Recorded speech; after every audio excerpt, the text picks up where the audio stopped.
Hello guys. आज नया chapter start करते हैं।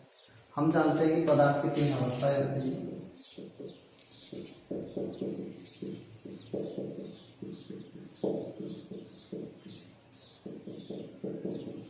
एक होती है गैस, द्रव और ठोस। गैस में क्या होते हैं? आवेगी कण दूर दूर होते हैं। द्रव में क्या होता है? आवेगी कण गैस की तुलना में पास होते हैं। और ठोस में क्या होता है? आवेगी कण बहुत पास होते हैं।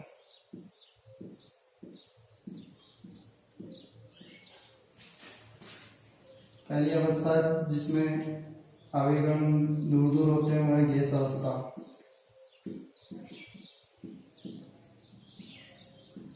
आवेगी कण जिसमें गैस की तुलना में बहुत पास होते हैं वो है द्रव अवस्था। फिर तीसरी अवस्था जिसमें आवेगी कण बहुत पास हुआ है ठोस अवस्था। ठोस अवस्था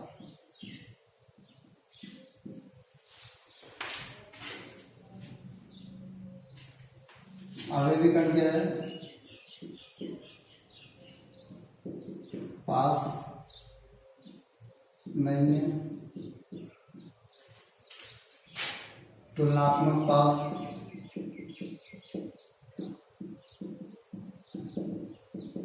और इसमें क्या होते हैं? बहुत पास।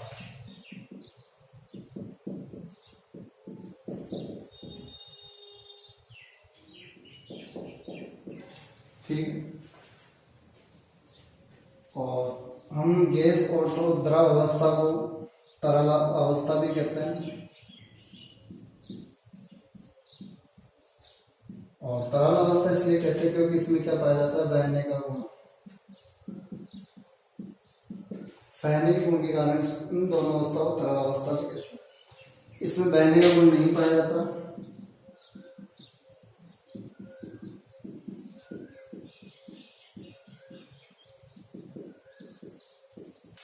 तो इसमें आवेगी कण निश्चित स्थितियों में व्यवस्थित ही रहते हैं। इनमें आवेगी कण जो होते हैं अपनी स्थिति बदल लेते हैं, इसके कारण इनमें बहने का गुण होता है। तो आज का अपना जो चैप्टर है वो ठोस अवस्था है, क्योंकि इन दोनों अवस्थाओं की चर्चा पहले। ठोस अवस्था के सामान्य अभिलक्षण।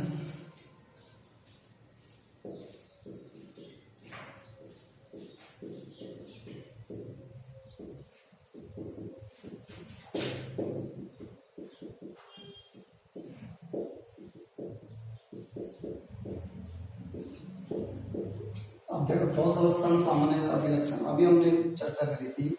यहाँ पर आवेगी कण पास पास होते हैं। यहाँ पर आवेगी कण पास इसलिए होते हैं क्योंकि इनमें अंतराणिक आकर्षण बल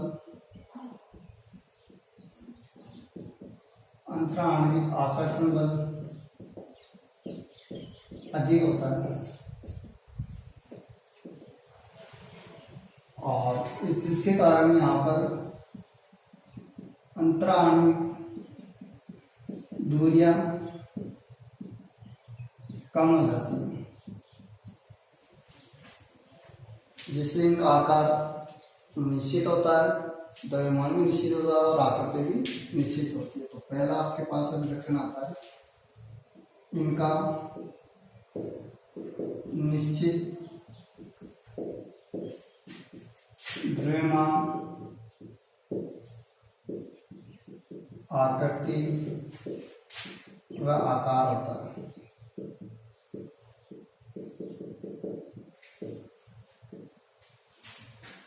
दूसरा देखो, इनमें आकर्षण बल अधिक होता है।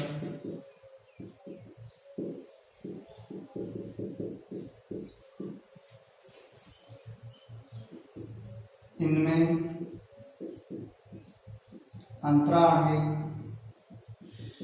दूरियां कम होती है।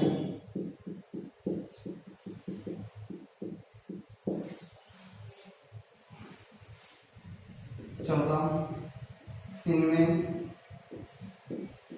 संपीड्यता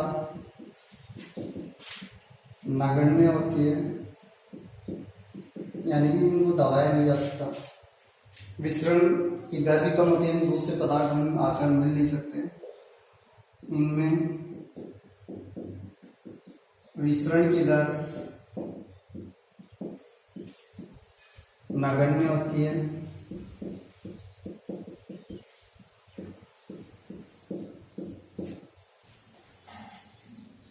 अगला,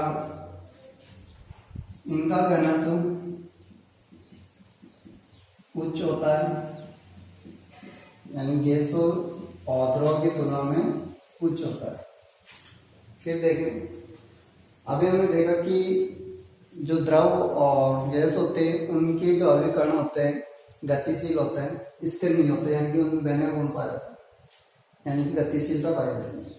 मगर ठोस के जो कण होते हैं वो स्थिर होते हैं, इनकी स्थितियां निश्चित होती है, मगर फिर भी इनमें क्या पाया जाता है, कंपन पाया जाता है, दोलन पाया जाता है। वो अपनी माध्य स्थिति के चारों ओर गति कर सकते हैं, यानी इनमें भी गतिशीलता देखी जा सकती है, कंपन पाया जाता है, दोलन पाया जाता है।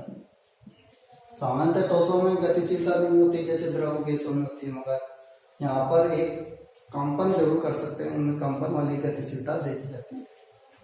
तो अगला गुण हो गया इनके आवेगी कणों की, इनके आवेगी कणों की स्थितियां निश्चित होती है।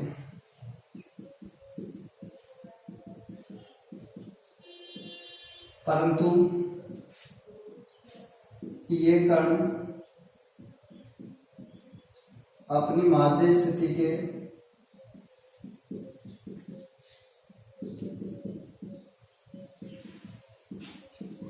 चारों ओर दोलन करते हैं, दोलन या कंपन करते हैं। ये महत्वपूर्ण बिंदु हो गया। एक और कि प्रत्येक ठोसों का अपना अपना गलनांक होता है, यानी कि निश्चित ताप पर वह ठोस अवस्था द्रव अवस्था में आ जाते हैं। प्रत्येक ठोसों का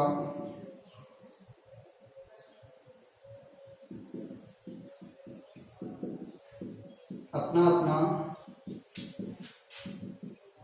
गलनांक बिंदु होता है,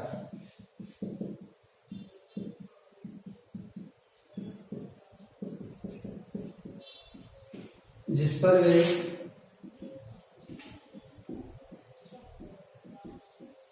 ठोस अवस्था से द्रव अवस्था में आ जाते हैं।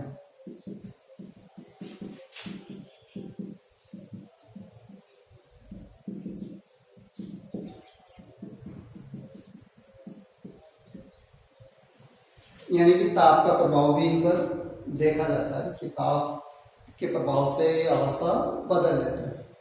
इस प्रकार से ये ठोसों के सामान्य विलक्षण समाप्त होते हैं। ठोस अवस्था के सामान्य विलक्षण के बाद हम पढ़ेंगे ठोसों के प्रकार। कुछ उदाहरण लेते हैं हम, जैसे NaCl क्रिस्टल लिया सॉलिड, आयरन लिया हमने सॉलिड, ऐसे रबर लिया, स्पंज लिया। अब हम इन पर दाब या बल लगाते हैं और ताप का प्रभाव भी देखते हैं।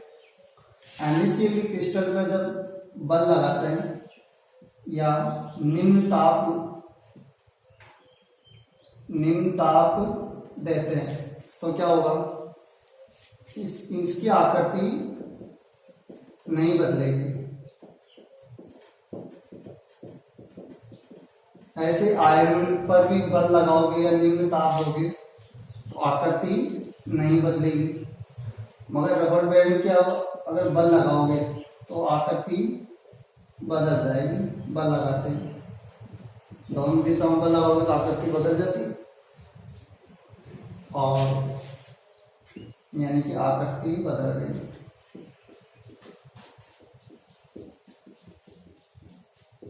ताप दोगे तब भी आकृति बदल जाएगी, पिघल जाएगा, फिर दूसरे साथ चिमड़ जाएगा। ऐसे स्पंज है, बल लगाओगे, बल लगाते स्पंज की आकृति क्या हो गई, यहाँ से चेंज हो गई, तो आकृति स्पंज की बदल जाती है बल। तो इस प्रकार से हमारे पास दो प्रकार के टॉस प्राप्त हुए, एक तो जिनकी आकृति नहीं बदलती और एक जिनकी आकृति बदल जाती। जिनकी आकृति नहीं बदलती वो कहलाते हैं वास्तविक टॉस,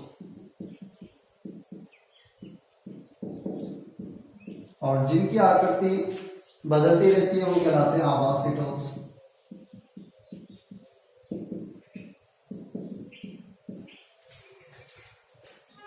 वास्तविक टॉसों को हम जानते हैं क्रिस्टलीय टॉसों के रूप में,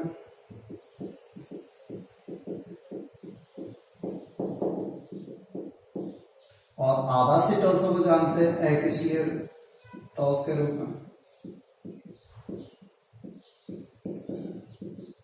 तो इस प्रकार से हमारे पास दो प्रकार के टॉस प्राप्त होते हैं, पहला हो गया क्रिस्टलीय टॉस और दूसरा हो गया अक्रिस्टलीय टॉस।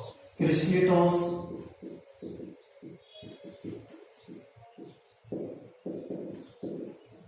और हम इधर लेते हैं अक्रिस्टलीय टॉस।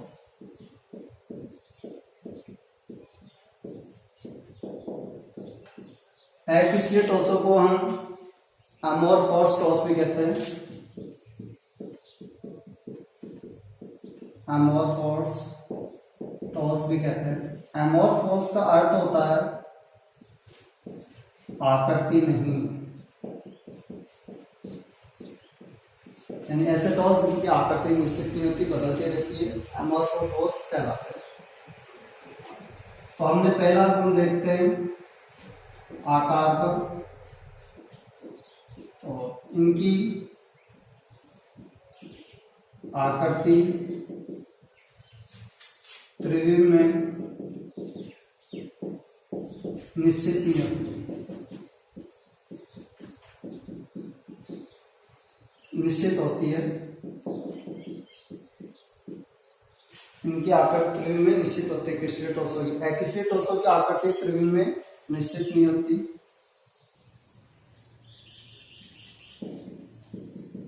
त्रिविम में आकृति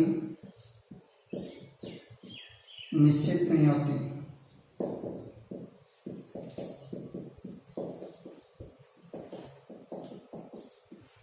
पहला अंतर तो हमने देख लिया था। दूसरा देखते हैं अवयवी कणों की व्यवस्था पर। अवयवी कणों की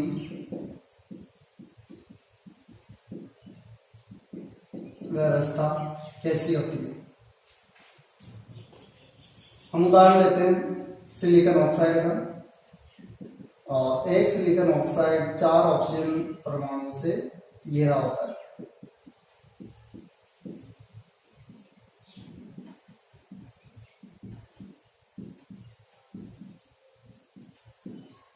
अब देखो दोनों संरचनाओं में क्या अंतर है। इधर हम देखते हैं कि जो संरचना है उसमें अवयवी कणों की व्यवस्था लंबी दूरी तक वही चल रही है, बदल रहा नहीं है इसका पैटर्न। और इसका पैटर्न जो अवयवी कणों का पैटर्न है वही लंबी दूरी तक चलता जा रहा, आवर्ती हो रहा है, यानी बदल रहा नहीं है, लगातार रिपीट हो रहा है। इधर क्या हो रहा है कि जो अवयवी कणों की व्यवस्था कुछ दूरी तक तो चलती है शायद, मगर फिर बाद में व्यवस्था क्या हो गई, बदल जाती है, यानी अल्प दूरियों तक ही रहता है, लघु दूरियों तक ही वही पैटर्न चलता है और बाद में इसका पैटर्न बदल जाता है। तो यहाँ पर जब पैटर्न लंबी दूरियों तक चलता है तो उसको बोलते हैं दीर्घपरासी। और इधर क्या हो रहा है कि अवयवी कणों का पैटर्न अल्प दूरियों तक चलता है, तो यहाँ पर बोलते हैं लघुपरासी।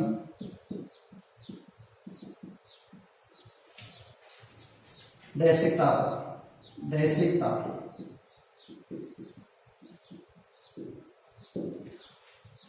ये दिशाओं पर आधारित है क्रिस्टलों की।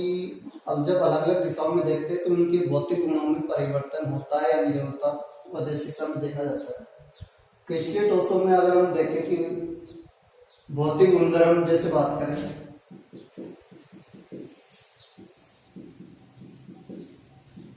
भौतिक गुणधर्मों में हम अध्ययन करते हैं जैसे अपवर्तनांक एक प्रकाशीय गुण है, चालकता हो गई, विद्युत या ऊष्मीय,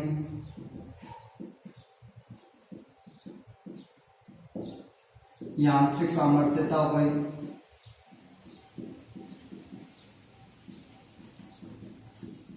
ठीक है। इनका हम देखते हैं।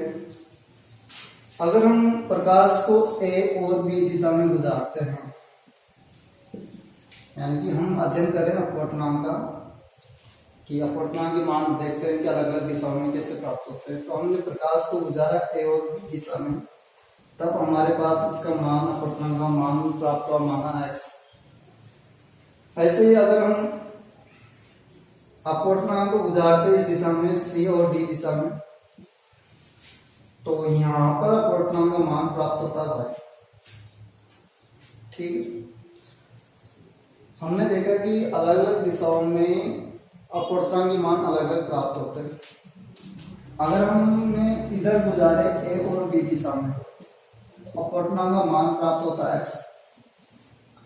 ऐसे ही इस दिशा में गुजारते हैं, तब भी अपवर्तनांक का मान प्राप्त होता है x, यानी कि सी और डी दिशा में।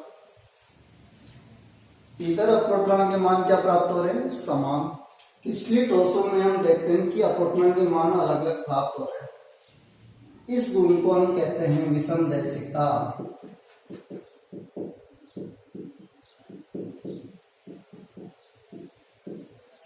यानी पिछले टॉसों में विषमदैशिकता पाई जाती है। इधर आपको सभी दिशाओं में मान समान प्राप्त हो रहे हैं, तो यहाँ पर होता है समदैशिकता।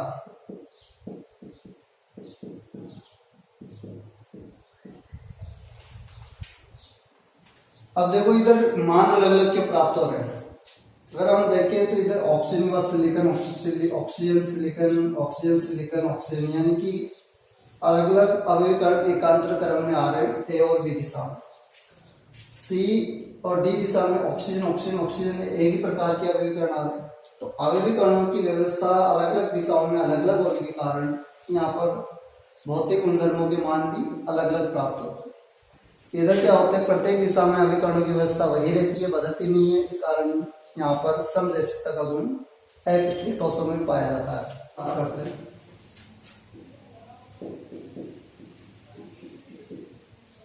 पिछले टॉसों को और अपिछले टॉसों में गलनांक कैसा होता है, इसके लिए हम उदाहरण लेते हैं।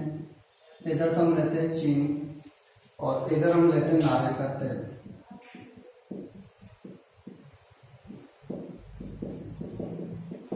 तो चीनी को जब ठोस अवस्था में होती है,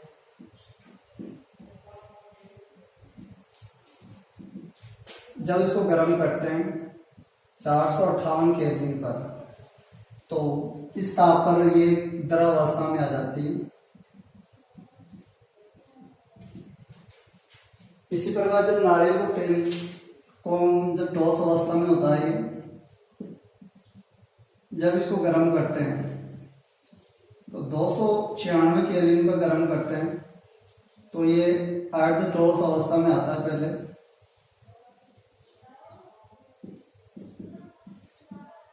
फिर और ताप बढ़ाते हैं तो 300 केल्विन बढ़ाया, तो ये आ गया द्रव अवस्था में।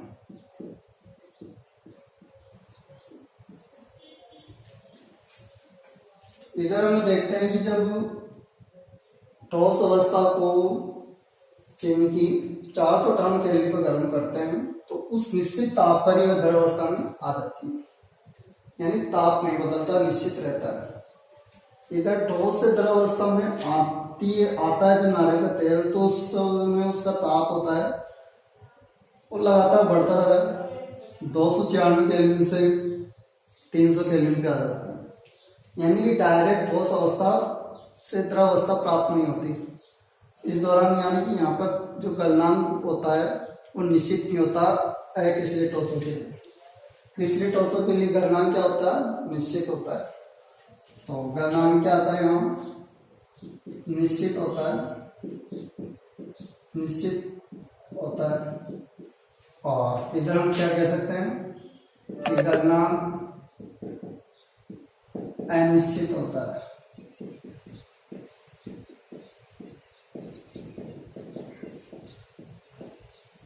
दूसरा अंतर देखो, इधर ठोस अवस्था और द्रव अवस्था के मध्य एक और अवस्था है अर्ध ठोस अवस्था। मगर यहाँ पर ठोस अवस्था और द्रव अवस्था के मध्य कोई सी भी अवस्था नहीं है, तो इधर हम कह सकते हैं कि ठोस अवस्था व द्रव अवस्था के मध्य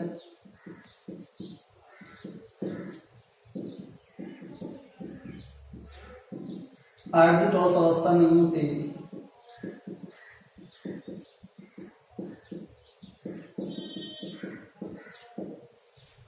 मगर अक्रिस्टलीय ठोसों में ठोस अवस्था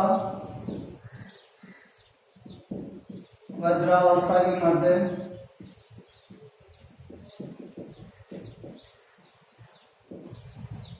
अर्ध ठोस अवस्था होती है।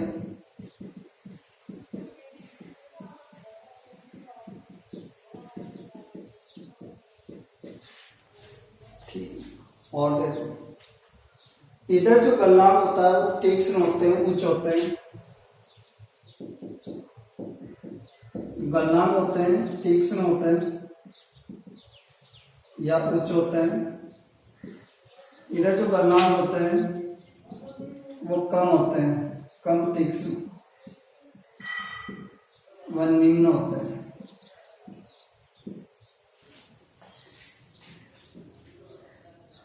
इधर आप जब गर्म करते हैं तो डायरेक्ट द्रव अवस्था प्राप्त होती है, इधर द्रव अवस्था प्राप्त नहीं होती, पहले ठोस अवस्था फिर द्रव अवस्था प्राप्त होती है।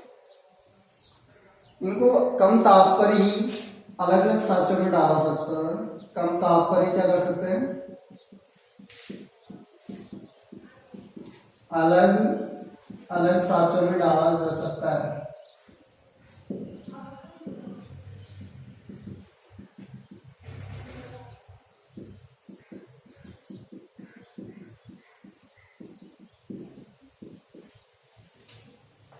ये अंतर है क्रिस्टलीय और अक्रिस्टलीय ठोसों के गलनांक। और भी देखते हैं अक्रिस्टलीय ठोसों के बारे में।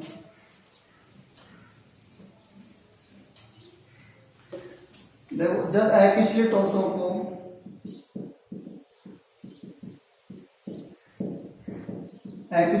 गर्म करते हैं तो द्रव अवस्था में आ जाते हैं। फिर इनको और ठंडा करते हैं तो वो क्रिस्टलीय ठोसों में बदल जाते हैं। क्रिस्टलीय ठोस में बदल जाते हैं। इस प्रक्रिया को जब क्रिस्टलीय ठोस अक्रिस्टलीय ठोस जब क्रिस्टलीय ठोस में बदल जाते हैं वह प्रक्रिया कहलाती है क्रिस्टलीकरण। यानी क्रिस्टलीकरण प्रक्रिया के द्वारा अक्रिस्टलीय ठोस क्रिस्टलीय ठोस में बदल जाते हैं। यानी पहले अक्रिस्टलीय ठोस को गर्म करते हैं जिससे द्रवावस्था में जाता है, फिर द्रवावस्था को हम ठंडा करते हैं तो वो क्रिस्टलीय ठोस में बदल जाता है। ऐसा उदाहरण कहाँ देखने को मिलता है, जब प्राचीन सभ्यता के कांचों को हम जब देखते हैं तो कांचों में क्या होता है कि बीच बीच में हमें दूधियापन दिखाई देता है। ये दूधियापन कहाँ से आया? जो कांच होता है वो कांच होता है अक्रिस्टलीय, और अक्रिस्टलीय कांच बहता है, द्रवावस्था में आता है, फिर अचानक ठंडा हो जाता है जिससे वो क्रिस्टलीय में बदल जाता है। तो क्रिस्टलीयकरण के कारण उसमें दूधियापन आ जाता है। देखते हैं शीतलन वक्र।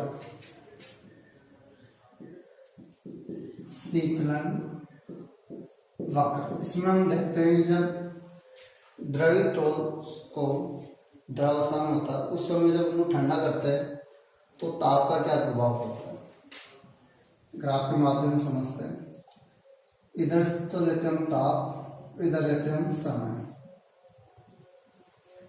जब द्रवित ठोस को ठंडा करते हैं तो उसके ताप में लगातार कमी आती है। ताप में लगातार कमी आती है, फिर अचानक से ताप क्या हो जाता है, स्थिर हो जाता है, स्थिर हो जाता है। और इस स्थिर ताप पर क्या होता है, ठोस अवस्था में आ जाता है, जम जाता है। और इस दौरान जब वह ठोस अवस्था में आ जाता है, फिर भी लगातार उसके ताप में कमी आती है, फिर ताप में क्या आ रही है, कमी आ रही है। तो इस प्रकार से यहाँ पर जो शीतलन वक्र प्राप्त हो रहा है वो हो रहा है असतत। तो शीतलन वक्र इसमें प्राप्त होते हैं किसके ठोसों में, असतत। उसमें देखते हैं अकिशलीय में ताप समय के सापेक्ष देखते हैं। तो यहाँ पर हमें जो वक्र प्राप्त होता है उसमें लगातार ताप में कमी होती दिखाई देती है।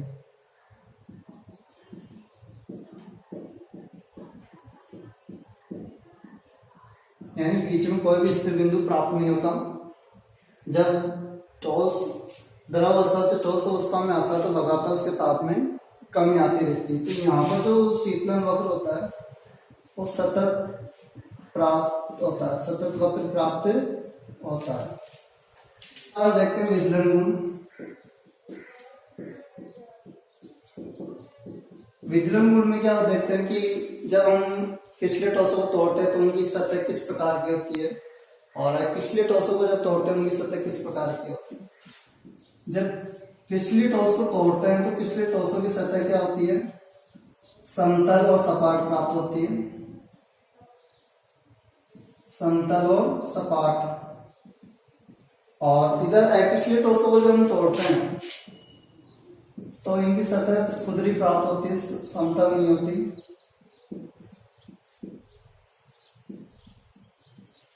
तो हम कह सकते हैं कि इधर विदलन गुणों में कि तोड़ने पर सतह समतल व सपाट प्राप्त होती है। हम इधर बात करें पिछले ठोसों में, तोड़ने पर सतह खुदरी प्राप्त। और देखते हैं प्रकृति के बारे में चर्चा करते हैं कि इनकी प्रकृति कैसी होती है। तो इसकी चर्चा पहले भी कर चुके प्रारंभ में जब हम समझ रहे थे। इनको बोलते हैं वास्तविक ठोस और इनको बोलते हैं आभासी ठोस।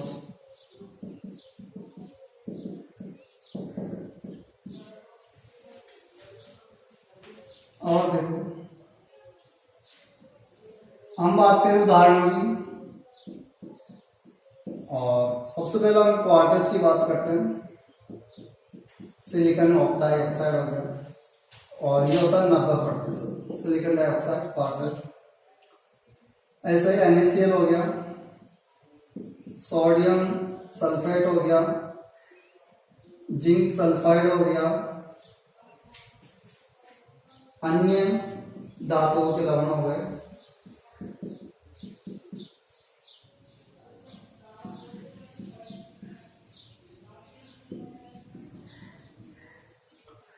इधर उदाहरण की बात करें,